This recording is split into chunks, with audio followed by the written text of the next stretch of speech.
ayat ini diturunkan sebetulnya adalah ketika Rasulullah Sallallahu Alaihi Wasallam ketika itu beliau ingin mentalak istrinya yang bernama Hafsah. Ya, Hafsah ini kita ketahui bahwa Hafsah ini adalah anak dari Umar ibn Khattab. Jadi Hafsah binti Umar ibn Khattab. Ya. Dan setelah itu Rasulullah SAW rujuk dengannya. Jadi segala sesuatu ini luar biasanya ya, Rasulullah itu memberikan contoh yang baik ya. Dari Rasulullah pernah botak, Rasulullah pernah rambutnya segini ya. Kemudian Rasulullah juga memberikan contoh-contoh yang detail berkaitan dengan agama ini. Jadi kalau kita cari teman-teman semua ya, segala contoh yang ada di kehidupan ini ya, itu sebenarnya sudah diberikan contoh oleh Nabi SAW, apalagi berkaitan dengan agama ya. Nah, tentang keutamaan Hafsah ini disebutkan di dalam hadis dari Anas bin Malik dan Qais bin Zaid ya. Tolong di-mute dulu Kang Eka. Nah, Rasulullah SAW ya bersabda, qala li Jibrilun ya. Jibril berkata kepadaku, raji' Hafsata, katanya, rujuklah atau kembalilah kepada Hafsah ya. Fa innaha sawwamatun qawwamatun ya. Karena ia adalah wanita yang rajin berpuasa ya dan rajin salat malam ya. Wa innaha zaujatuka fil jannati, dan dia adalah istrimu yang akan menemanimu di surga ya. Jadi Rasulullah SAW sebenarnya sudah diberikan kabar oleh Jibril alaihi salatu wassalam ketika ingin merujuk Hafsah ketika itu ya, di dalam hadis riwayat As-Suyuti dalam Al-Jami' As-Saghir ya. Hadis ini sahih ya. Kemudian ya, ayat ini juga diturunkan kepada Abdullah bin Umar ya radhiyallahu anhuma yang telah mentalak istrinya ketika haid ya. Kemudian Nabi SAW lantas memintanya rujuk pada istrinya ya. Kemudian menahannya hingga istrinya suci ya. Dan ini adalah pendapat dari para mufassirin, diantaranya As-Sa'di. Kemudian ya, kala itu Umar bin Khattab radhiyallahu anhu ya mengadukan kasus anaknya ini ya, yaitu Ibnu Umar.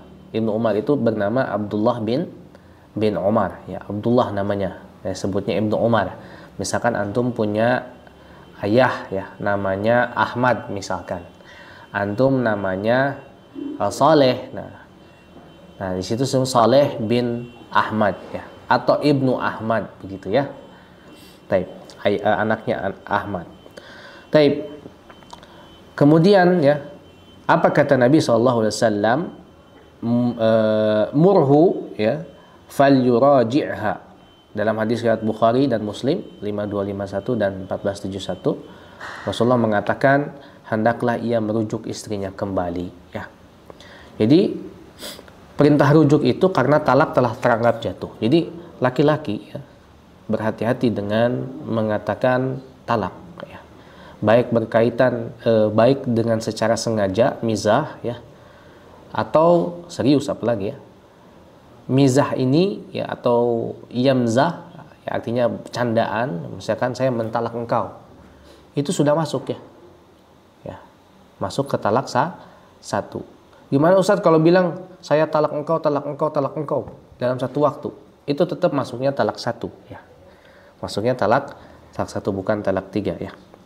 Sering terjadi kekeliruan di masyarakat ya.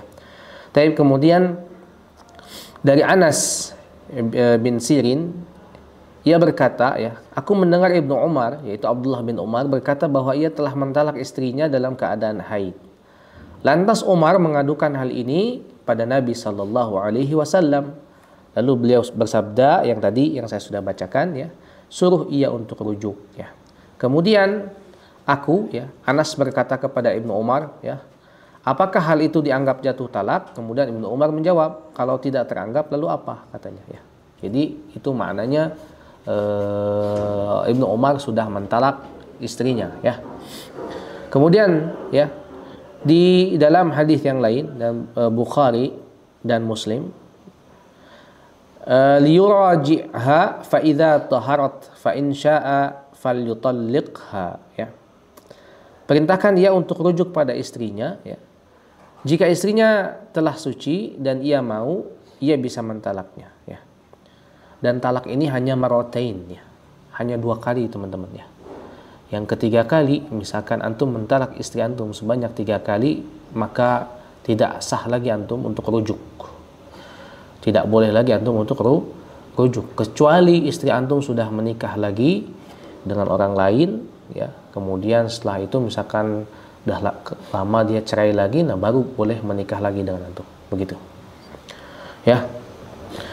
Kemudian Yunus berkata pada Ibnu Umar, apakah engkau menganggap jatuh talak? Ibnu Umar menjawab, apakah yang menghalanginya, ya. Talak tersebut tidak terhalang walau karena kelemahan atau kebodohannya. Baik, ya. Jadi sudah dihukumi sekali talak, ini yang dikatakan oleh Al-Bukhari, ya. Diriwayatkan oleh Al-Bukhari dari Ibnu Umar radhiyallahu anhuma. Taib. Jadi ketika Rasulullah tabaraka wa taala berfirman, wahai Nabi, apabila kamu menceraikan istri-istrimu, maka hendaklah kamu ceraikan mereka pada waktu mereka dapat menghadapi iddahnya yang wajar. Nah, masa iddah, ya. Masa iddah ada yang tahu berapa ini? Saya sudah sebutkan kepada antum kemarin, ya, di kajian kita di Pekanan. Masa iddah itu berapa lama? 3 bulan. Naam, ya, bagus, ya. Naam, thalathata quru, ya, thalathata quru, kurang lebih 3 bulan, ya. Nah, jadi hitungan masa iddah itu, ya, kurang lebih 3 sampai 4 bulanan, ya. Wanita yang ditinggal mati suami dalam keadaan hamil, ya. Ini berbeda kalau misalkan dalam keadaan hamil, ya. Berapa masa iddahnya? Masa iddahnya adalah dengan melahirkan, ya. Jadi kalau misalkan ada seorang wanita, kemudian dia hamil, kemudian dia ditinggal mati oleh suaminya, maka misalkan ada yang ingin menikahi dia, kapan masa iddahnya? Masa iddahnya adalah ketika dia melahirkan, ya. Kemudian, ya, dan ini dalilnya adalah di dalam Quran surah Al-Baqarah di ayat 234, ya, kurang lebih, ya. Kemudian wanita yang tidak ditinggal mati suaminya, ya, diceraikan misalkan, ya. Dan wanita yang memiliki quru, ya, bagi wanita yang masih mengalami haid, ya, ini sudah saya sebutkan adalah thalathata quru, ya, 3 kali quru atau 3 kali masa haid. Dan saya tanya kepada para ahwat, ya, dan bukan 1 bukan 2, banyak, ya, para jamaah, rata-rata itu masa haidnya, ya, paling lama adalah 15. Nah, ini menurut para ulama, lama masa haid seorang wanita adalah 15 hari, ya. Jadi kalau lebih dari 15 hari, ya, itu masuknya adalah apa? Bukan darah haid, tapi darah istihadhah. Ini perlu tahu, ya, bapak-bapak dan ibu-ibu, ya, perlu tahu, akang-akang, teteh-teteh, perlu tahu, ya. Nanti wanita, ya, perlu tahu berkaitan dengan ini haid atau bukan, ya. Karena masalahnya ketika ini bukan haid, maka antun wajib sholat, ya. Oh, ini sholat enggak, ya, gitu kan, ya, perlu tahu, ya. Jadi paling lama, ya, yang saya baca dan disepakati oleh para jumhur ulama ini, ya, adalah 15 hari, ya. Jadi kalau lebih dari 15 hari, maka antun wajib sholat meskipun antun masih keluar darahnya. Nah, itu bukan darah haid tapi darah istihadhah. Ya, bapak-bapak juga perlu tahu, ya. Ya, bapak-bapak perlu tahu, ya. Bagaimana dia ingin memberitahukan kepada istrinya, ya, atau mungkin kepada anak wanitanya, ya. Dan biasanya yang saya tahu, ya, yang siklusnya tidak beraturan dalam haid, ya, biasanya dia meng-KB, ya, meng-KB dirinya, ya. Dan yang beraturan, ya, biasanya adalah teman-teman yang tidak di KB, ya. Makanya perlu waspada ya kepada para akhwat ya dan bapak-bapak, akang-akang ketika memiliki istri ya atau yang sudah mungkin, hati-hati dengan KB ya, karena itu akan berdampak ya, kasihan kepada istri kita ya, kasihan ya. Dan siklusnya tidak beraturan, bahkan ada yang 1 bulan, ada yang 2 bulan ya tidak haid ya. Ini kan dampaknya dia pusing ya, dia sering sakit di bagian perut dan seterusnya ya. Banyak hal teman-teman semua. Nah, ini perlu kita dalami ilmu-ilmu fikih seperti ini ya, fikih ibadah dan seterusnya. Taib. Kemudian ya, barakallahu fikum, janganlah kamu keluarkan mereka dari rumahnya dan janganlah diizinkan keluar kecuali jika mereka mengerjakan perbuatan keji yang jelas ya. Itulah hukum-hukum Allah ya, dan barang siapa melanggar hukum-hukum Allah maka sungguh dia telah berbuat zalim terhadap dirinya sendiri. Kamu tidak mengetahui barangkali setelah itu Allah mengadakan suatu ketentuan yang baru. Jadi gini, ketika ada seseorang yang mentalak istrinya dengan talak 1 ya, itu jangan dikeluarkan dari rumah. Atau antum pun jangan keluar dari rumah. Ya. Saya ulangi ya. Ketika misalkan seseorang mentalak istrinya ya dengan talak 1, antum jangan pergi dari rumah. Dan antum pun jangan mengeluarkan istri antum dari rumah. Karena ketika antum merujuk ya, baik dengan lafaz ya, dengan perkataan misalkan saya rujuk anti, saya rujuk engkau ya, itu sudah rujuk dan sudah halal lagi. Taib. Nah, kemudian misal ya, dengan perbuatan kita, maaf ya, ini kan sudah 20 tahun plus lah ya. Misalkan dengan perbuatan dengan berjima ya, dengan menyentuh wanita tersebut ya. Nah, itu sudah masuk kepada rujuk. Ya, meskipun kita tidak mengucapkan dengan lisan. Ya. Ya. Jadi ketika misalkan udah talak 1 kemudian berjima ya, maka itu sudah masuk kepada rujuk ya. Jadi boleh lagi ya, meskipun tidak dengan lisan ya. Baik. Kemudian apalagi ya? Di ayat kedua, maka apabila mereka telah mendekati akhir iddahnya, maka rujuklah kembali. Rujuklah kembali ya pada mereka ya dengan baik atau lepaskan mereka. Jadi antum boleh memilih ya.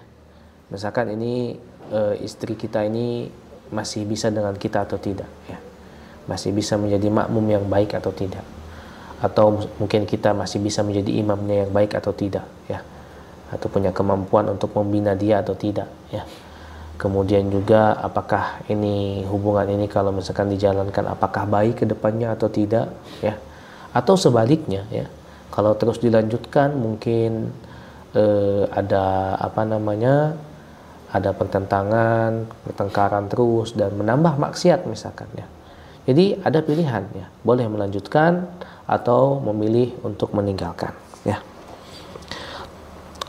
Dan persaksikanlah dengan 2 orang saksi yang adil. Jadi ada saksi ya. Kemudian hendaklah kamu tegakkan kesaksian itu karena Allah ya. Demikianlah pengajaran itu diberikan bagi orang-orang yang beriman kepada Allah dan hari akhir. Dan barang siapa yang bertakwa kepada Allah, niscaya dia akan membukakan jalan keluar baginya. Begitu ya. Luar biasa, Masya Allah, Islam ini ya sangat detail dalam masalah ini juga ya. Inilah pengajaran bagi kita orang-orang yang meyakini akan adanya hari akhir ya. Makanya Rasulullah sering membacakan sebuah hadis ya, membacakan hadis-hadis maksudnya ya. Mengajarkan kepada kita ya, dan kita baca dalam kitab-kitab hadis ya. Selalu diawali dengan man kana yu'minu billahi wal yaumil akhir ya. Barang siapa yang engkau beriman kepada Allah dan hari akhir gitu ya. Selalu dengan keimanan, karena memang yang membedakan antara kita dengan orang non muslim ya, dengan orang munafik adalah di sini ya. At-taqwa hahuna. Ketakwaan itu ada di sini, di hati kita ya. Keimananlah yang membedakan kita. Apa sih arti iman ya? Yakin, percaya ya, tasdiq, membenarkan ya. Membenarkan dengan apa? Dengan lisan kita, dengan perbuatan kita, dengan hati kita, ya. Mencakup seluruhnya. Jadi luar biasa, ya, Islam ini mengatur segala urusan, ya. Bahkan kita sebagai perusahaan, ya, bahkan itu pun diatur sebetulnya dalam Islam, ya. Dan kita tidak boleh melanggar batasan-batasan tersebut. Padahal batasan syariat itu Allah berikan kepada kita agar kita apa? Agar kita selamat dunia dan akhirat. Ya. Terkadang banyak orang yang melanggar batasan tersebut, ya. Dengan mengatakan, "Oh, Islam ini banyak aturan," ya. Ya. Maka apa kata Rasulullah? Bahwa dunia ini adalah penjaranya kaum beriman dan surganya orang-orang kafir. Ya, saya ulangi, dunia ini adalah penjaranya orang-orang beriman dan surganya orang-orang kafir. Banyak batasan, banyak larangan, ya. Ya, saya permisalkan kalau antum memiliki orang tua, ya, yang sayang kepada antum, ya. Beliau memberikan nasihat-nasihat, ya, melarang yang jelek-jelek kepada antum, ya,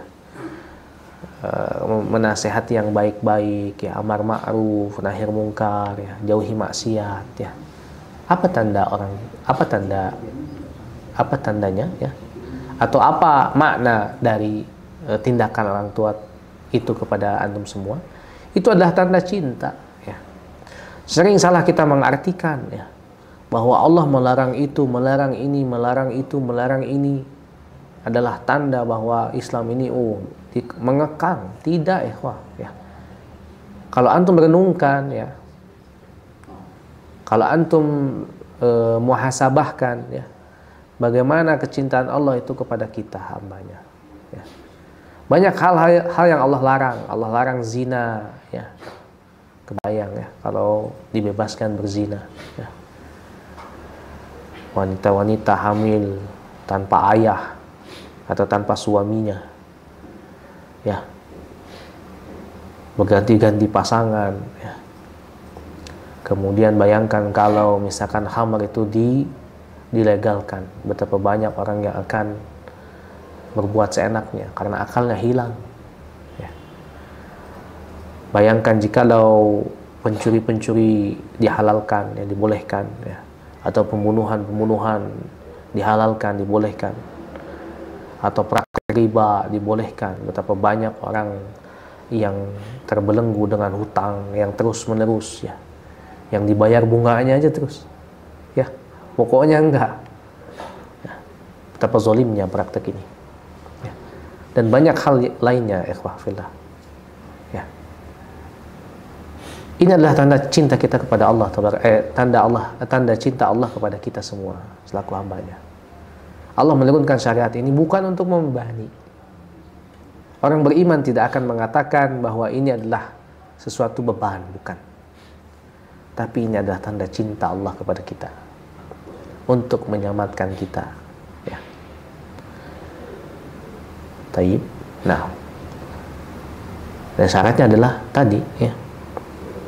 Ini adalah yang diseru adalah orang-orang yang beriman, yang beriman kepada Allah dan hari akhir. Kenapa sih selalu hari akhir? Karena di hari akhir itu akan dimintai pertanggungjawaban kita semua, ya. Bahkan kepada istri kita saja, ya, diperintahkan untuk berbuat ma'ruf. Bahkan ketika kita sudah akan menceraikan istri kita, juga sama. Islam itu memerintahkan kepada kita untuk tetap berbuat ma'ruf meskipun kita akan pisah dengan dia. Mulia tidak Islam? Mulia sekali, Masya Allah. Kalau mau bismillah, lanjutkan. Kalau nggak mau, nggak masalah. Tapi tidak menzolimi dia. Bahasanya tidak menggantung dia gitu. Kemudian mengapa Allah mengatakan sini, ya, wa may yattaqillah hayaj'al lahu makhraja. Ini sebenarnya perintah untuk kepada kita agar berbuat takwa kepada Allah, bertakwa. Kan ada ketika ada suaminya bahkan zalim sama dia, suaminya tidak mengajarkan agama misalkan kepada dia, suaminya misalkan tidak menafkahi lahir batin untuk dia, kemudian wanita tersebut takut cerai misalkan, ya takut karena setelah itu siapa yang mau membiayai saya gitu kan, ya kadang wanita seperti itu. Allah sebenarnya sudah memberikan gambaran di sini. Kamu bertakwa aja sama Allah, mudah kok gitu. Dulu aja kita lahir nggak bawa apa-apa gitu ya bahasanya. Kenapa kamu harus takut ketika harus berpisah dengan suamimu yang misalkan dia tidak bertakwa kepada Allah atau menzolimimu ya dan seterusnya. Cukup bertakwa, maka Allah akan mengeluarkannya dari segala kesulitan. Dan Allah juga menggambarkan di sini ya, kita tuh punya masalah ya, perceraian itu ya sebuah masalah. Kita tidak menampilkan itu ya. Artinya ada mungkin ada pertengkaran atau ketidakcocokan dan seterusnya ya. Banyak hal, mungkin ada ketidakharmonisan mungkin ya. Ada ketidakcocokan visi misi hidup ya. Itu juga menjadi masalah ya. Ya. Kemudian Allah memerintahkan kepada kita untuk bertakwa. Jadi solusi dari segala masalah, teman-teman, Allah tuh ingin mengatakan seperti itu. Solusi dari semua masalah yang kita hadapi di dunia ini, ya, adalah takwa. Adalah takwa. Kadang ada orang-orang yang dia nyari solusi ke sana kemari, tapi dia tidak membenahi dirinya. Ini keliru, ikhwah. Dia nyari solusi ke sana kemari, dia nggak dekat sama Allah, ini keliru, ikhwah. Dia nggak mendekati Allah, padahal Allah yang memberikan atau mengizinkan masalah itu datang kepada dia. Kan aneh gitu ya.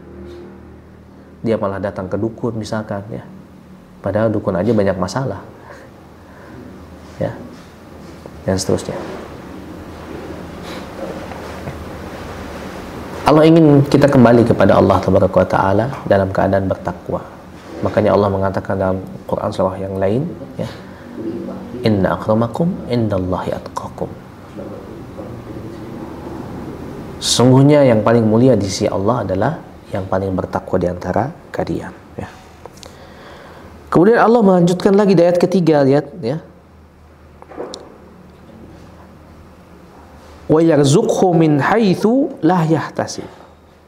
Bahkan dia ya memberinya rezeki dari arah yang tidak disangka-sangka. Ya, bisa jadi nanti ketika si fulanah binti fulan misalkan bercerai dengan suaminya, Allah ganti dengan yang lebih baik ya.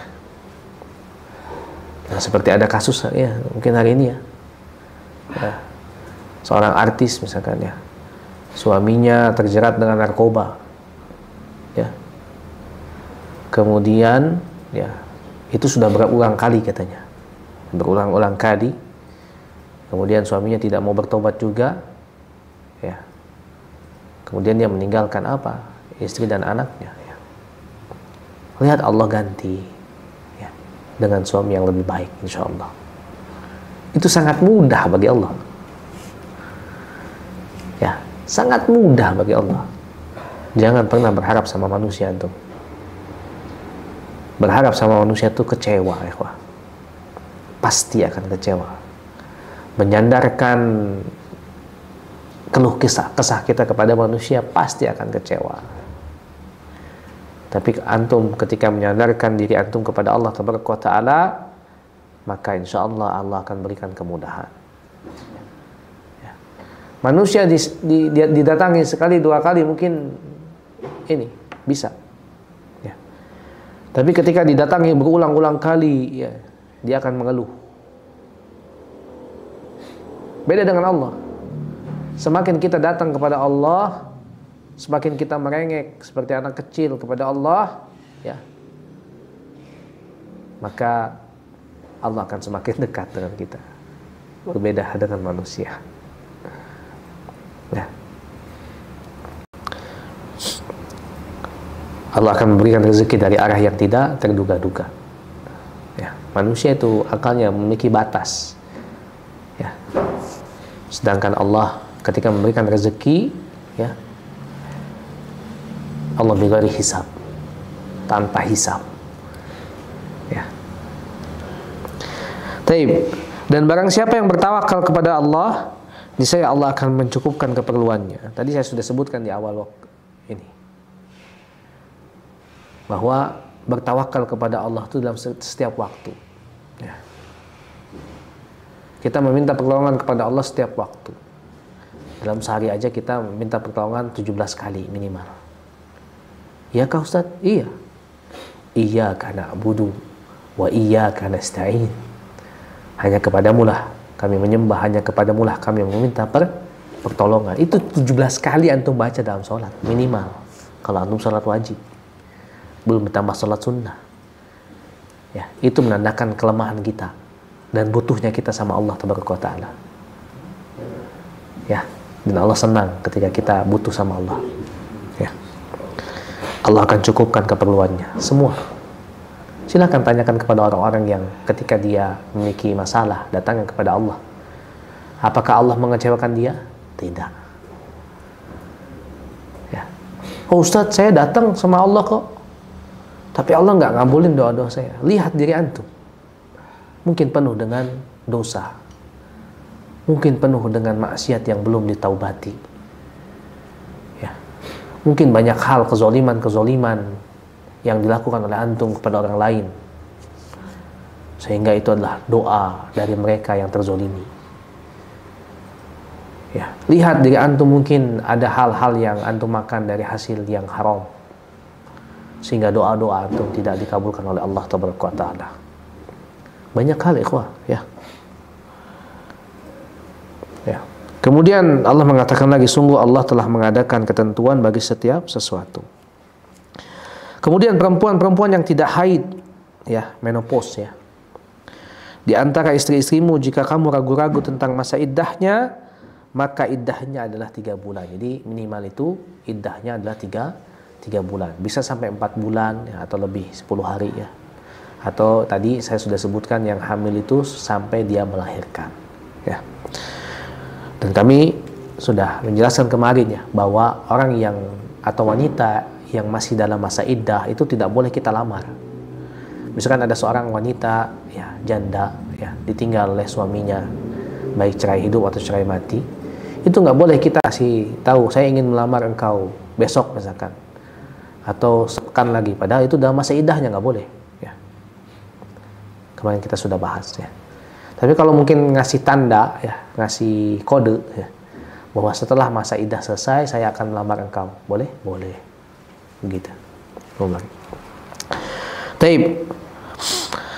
Sedangkan perempuan-perempuan yang hamil, waktu iddah mereka itu sampai mereka melahirkan kandungannya. Dan barang siapa bertakwa kepada Allah, niscaya dia menjadikan kemudahan baginya dalam urusannya. Ya, ini banyak hal, ya. Allah mengatakan seperti ini terus, ya. Wa may yattaqillaha yaj'al lahu min amrihi yusra. Ya. Coba masalah kita ini selesaikan dengan kita bertakwa sama Allah. Antum punya masalah dengan orang tua, dengan pasangan, ya, dengan pekerjaan, dengan kehidupan antum dan seterusnya. Selesaikan dengan memperbaiki diri, ya. Bertakwa kepada Allah, perbaiki sholatnya, perbaiki bacaan Qur'annya, perbaiki sedekahnya, perbaiki ta'limnya, perbaiki hubungan antum dengan Allah, perbaiki hubungan antum dengan manusia dan seterusnya. Itu bagian dari takwa, kan? Coba diselesaikan, ya. Insyaallah Allah akan memberikan jalan yang mudah.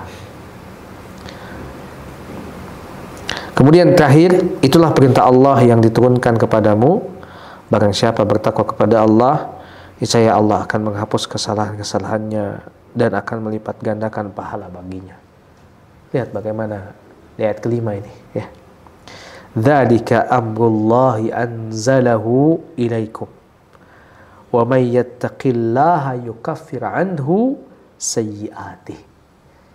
Barang siapa yang bertakwa sama Allah, antum punya dosa, Allah hapus itu dosa-dosanya. Ya.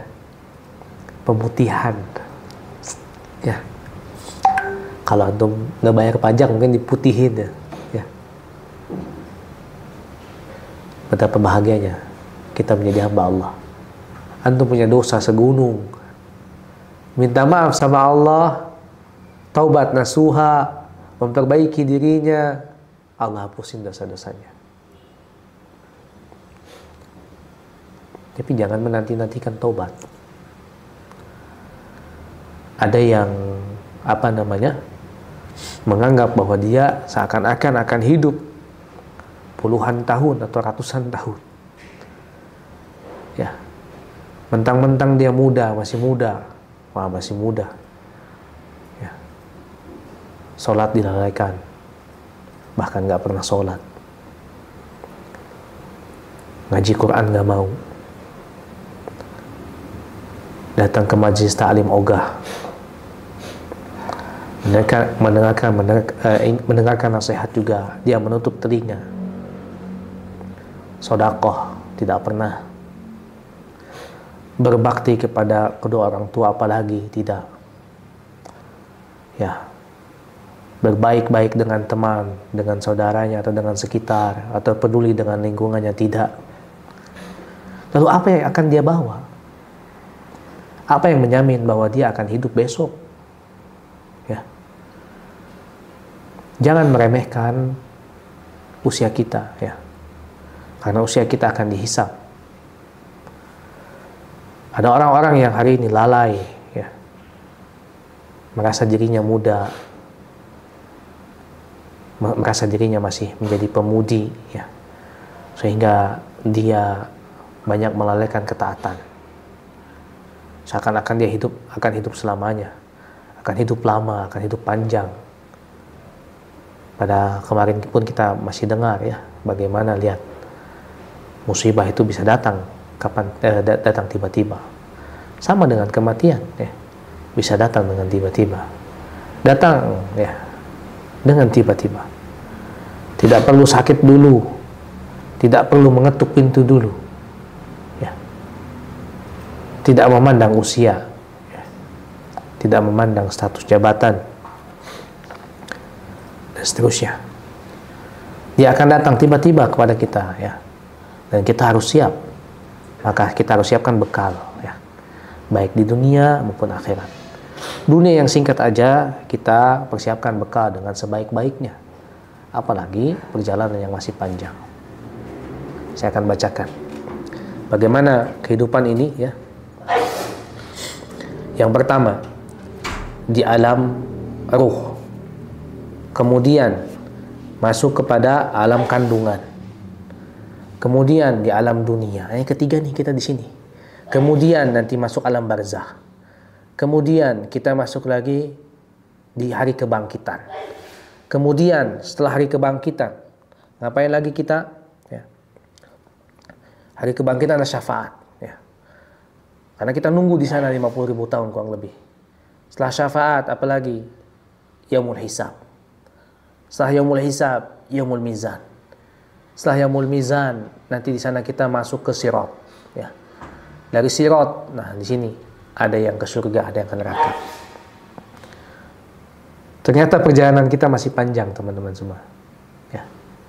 Dan entah apakah kita akan bertemu kembali di surga Allah Taala atau malah bertemu di nerakanya Allah, na'udzubillah min dzalik. Atau kita akan berpisah satu sama lain. Wallahu taala alam. Tapi barakallahu fikum, ya. Mudah-mudahan apa yang saya sampaikan dapat bermanfaat, ya, di dalam Quran surah At-Talaq ayat 1 sampai 5 ini. Mudah-mudahan bisa menjadi semangat, ya, kemudian nasihat yang baik bagi kita semua. Barakallahu fikum.